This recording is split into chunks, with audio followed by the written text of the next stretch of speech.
রাজবাড়ীতে সরকারি প্রণোদনা হিসাবে বিএডিসি পেঁয়াজের বীজ বপন করে চারা না গজানোয় বিপাকে পড়েছেন জেলার 4,000 কৃষক। নভেম্বরে জন প্রতি 1 কেজি করে বীজ ও 20 কেজি সার বিতরণ করা হয়, কিন্তু 1 মাসেও বীজ থেকে চারা গজায়নি। জেলায় এবার পেঁয়াজ উৎপাদনের লক্ষ্যমাত্রা অর্জন নিয়ে শঙ্কায় কৃষকরা। রাজবাড়ীর প্রতিনিধি ইমরান হোসেন মনিমের পাঠানো তথ্য ও ছবিতে প্রতিবেদন। রাজবাড়ী সদর উপজেলার বাণীবহ ইউনিয়নের বিচিত্রা গ্রামের পেঁয়াজ চাষী মোহাম্মদ মনির হোসেন মৃধা চলতি মৌসুমে হালি পেঁয়াজের বীজতলা তৈরি করতে সরকারি প্রণোদনা হিসেবে 1 কেজি পেঁয়াজ বীজ ও 20 কেজি সার পান, কিন্তু মাস পেরিয়ে গেলেও সেই বীজ থেকে কোনো চারা গজায়নি।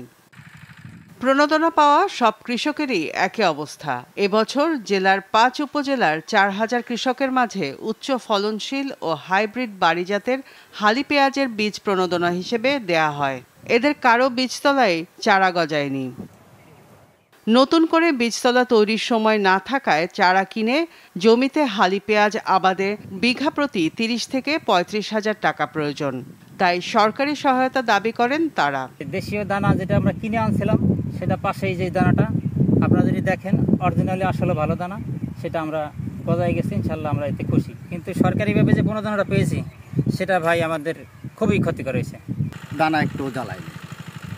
এখন মনে করেন যে আমাদের যে একটা ক্ষতি হয়ে গেল, এখন মনে করেন যে এখন আর এই যে দানা পরবর্তীতে যে দেওয়ার ওই সময়টা এখন নাই। সরকার যদি আমাদের অর্থনৈতিকভাবে সহযোগিতা বা সাহায্য করে, তাহলে আমরা দূর থেকে হালি কিনে এনে তাহলে বীজ লাগাতে পারবো। জেলা প্রশাসন ও কৃষি সম্প্রসারণ অধিদপ্তরের গঠিত 2টি তদন্ত কমিটির প্রতিবেদন এরই মধ্যে সংশ্লিষ্ট মন্ত্রণালয়ে পাঠানো হয়েছে। ক্ষতিগ্রস্তদের ফের পেঁয়াজ বীজ দেওয়ার সিদ্ধান্ত নেওয়া হয়েছে বলে জানায় কৃষি সম্প্রসারণ অধিদপ্তর। সরকারের দেওয়া বাড়ি পেঁয়াজ 4 এবং জাত আর হচ্ছে বাড়ি 1, এই 3টে জাতই কোনোটাই মানে আশানুরূপ গজায় নাই।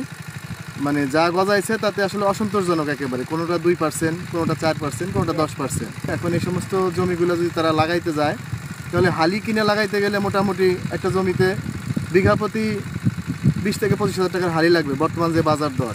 আশা করতেছি খুবই দ্রুত আমরা কৃষককে আরও 1 কেজি করে দ্রুত বীজ দিয়ে, ভালো বীজ দিয়ে, মানসম্পন্ন বীজ দিয়ে আমরা কৃষককে সরাসরি সহযোগিতা করব এবং পেঁয়াজ আবাদের ব্যাপারে কোনো প্রকারে হ্যাম্পার হবে না। লক্ষ্যমাত্রা পূরণ হয়েও জেলায় পেঁয়াজ আবাদের উৎপাদন ঠিক থাকবে। প্রতি বছর দেশে পেঁয়াজের 16% রাজবাড়ীতে উৎপাদিত হলেও এবছর লক্ষ্য পূরণ না হওয়ার আশঙ্কা জানান কৃষকরা। মাছরাঙা নিউজ ডেস্ক।